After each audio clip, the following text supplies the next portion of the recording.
ವಿಜು ಏನು ಮಿಮಿಕ್ರ ಕಲಾವಿದ ಇವತ್ತು ಈತ. ಎಷ್ಟು ಗಂಟೆಗೆ ಬಂದ ಇವನು ಇಲ್ಲಿ ತೀರ್ಥಹಳ್ಳಿಗೆ?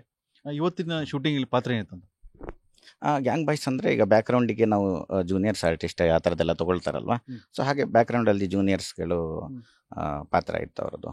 ಹಾಗಾಗಿ ಅವರು ವಿಜು ನಿನ್ನೆ ಸಂಜೆ ಚೆಕ್-ಇನ್ ಆಗಿದ್ದು ಸರ್, ಒಂದು 6-6:30 ಅಷ್ಟೊತ್ತಿಗೆ ಚೆಕ್-ಇನ್ ಆಗಿದ್ದು. ಓಕೆ. ಅಂದರೆ ಈ ಚಿತ್ರದ ಏನು ಶೂಟಿಂಗ್ ಆಗ್ತಾ ಇದೆ ತೀರ್ಥಹಳ್ಳಿ ಹೊಸನಗರ ಭಾಗದಲ್ಲಿ ಆಗ್ತಾ ಇದೆ. ಯಾವಾಗಿಂದ ಶುರುವಾಗಿದೆ ಶೂಟಿಂಗ್ ಎಲ್ಲ? ಶೂಟಿಂಗ್ ಇವತ್ತಿಂದ ಸ್ಟಾರ್ಟ್ ಸರ್, ಇವತ್ತಿಂದ ಸ್ಟಾರ್ಟ್. ಹಾಗಾಗಿ ಅವರು ನಿನ್ನೆ ಬಂದು ಚೆಕ್-ಇನ್ ಆಗಿದ್ರು, ಇವತ್ತಿಂದ ಸ್ಟಾರ್ಟ್ ಆಗಿದ್ರು. ಅಂದರೆ ಈ ಭಾಗದ ಶೂಟಿಂಗ್ ಇವತ್ತಿನ ಶುರು ಆಗಿತ್ತಾ ಹೇಗೆ? ಇವತ್ತು ಶುರು ಆಗಿತ್ತು, ಇವತ್ತು ಬೆಳಗಿಂದ ಶುರು ಆಗಿರೋದು. ಅಂದರೆ ಈ ಘಟನೆ ನಂತರ ಕೂಡ ಶೂಟಿಂಗ್ ನಡೀತಾ ಇದೆ ಹೇಗೆ ಅಂತ? ಅದ್ರ ಬಗ್ಗೆ ಮಾಹಿತಿ ಇಲ್ಲ ಸರ್. ನಾವು ಇಲ್ಲಿ ಇದು ಮಾಡ್ತಾ ಇದ್ವಿ ಇಲ್ಲಿ, ಯಾಕಂದರೆ ಪಾಪ ಹುಡುಗನಿಗೆ ಮನೆಗೆಲ್ಲ ಇದು ತಲುಪಿಸ್ಬೇಕಿತ್ತಲ್ಲ, ಮಾಹಿತಿ ತಲುಪಿಸ್ಬೇಕಿತ್ತಲ್ಲ.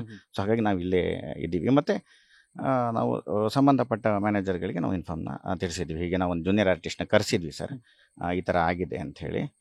ಅದಕ್ಕೆ ಅವರು ನಾವು ಮಾತಾಡ್ತೀವಿ ಮೇಲಿದರಲ್ಲಿ ಅಂತ ಹೇಳಿದ್ರು ಸರ್. ರಿಷಬ್ ಶೆಟ್ಟಿ ಅವರು ಎಲ್ಲಿದ್ದಾರೆ? ಅವ್ರಿಗೆ ಮಾಹಿತಿ ಹೋಗಿದೆಯಾ ರಿಷಬ್ ಶೆಟ್ಟಿ ಅವರಿಗೆ?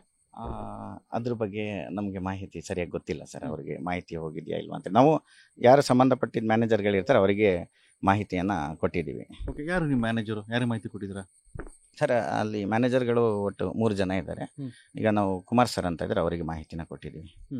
ಓಕೆ. ಏನಂದ್ರು ಕುಮಾರ್ ಅವರು ಈ ಘಟನೆ ನಂತರ? ಅವರು ಚಿತ್ರತಂಡಕ್ಕೆ ತಿಳಿಸಿ ಏನಾದ್ರು ಒಂದು ವ್ಯವಸ್ಥೆ ಮಾಡುವ ಅವರಿಗೆ ಅಂತ ಹೇಳಿ ಇದು ಮಾಡಿದ್ದಾರೆ ಸರ್.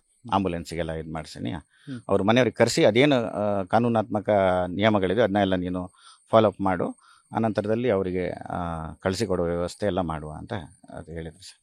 ಅಂದರೆ ಈಗ ಚಾಪ್ಟರ್ 1 ಕಾಂತಾರ ಶುರುವಾಗಿದೆ, ಶೂಟಿಂಗ್ ಇವತ್ತಿನ ಶುರು ಆಗಬೇಕಾಯಿತು, ಆರಂಭದಲ್ಲಿ ಹಿಂಗಾಯಿತು ಅಂತ ಸಹಜವಾಗಿ ಕೂಡ ಚಿತ್ರತಂಡ ಕೂಡ ಬೇಸರ ಅಂತಿದೆಲ್ಲ ಸರ್.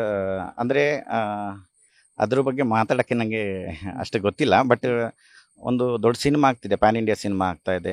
ದಿನ ಅದರಲ್ಲೂ 300-400 ಜನ ಆನ್ ಸೆಟ್ಟಲ್ಲಿ ಇರ್ತಾರೆ ಆರ್ಟಿಸ್ಟ್ಗಳು. ಈಗ ನಾವು ಮನುಷ್ಯನ ಸಾವು ಅನ್ನೋದು ಸಹಜ.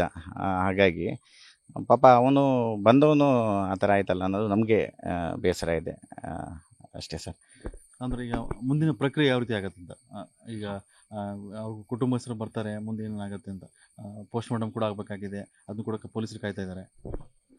ನಾವು ಕೂಡ ಬೆಳಗಿಂದ ಅವರು ಕುಟುಂಬಸ್ಥರಿಗೆ ಕಾಯ್ತಾ ಇದ್ವಿ. ಅವರು ಇನ್ನೇನು 1 ಗಂಟೆಯಲ್ಲಿ ಆಗಮಿಸ್ತೀನಿ ಅಂತ ಹೇಳಿದ್ದಾರೆ.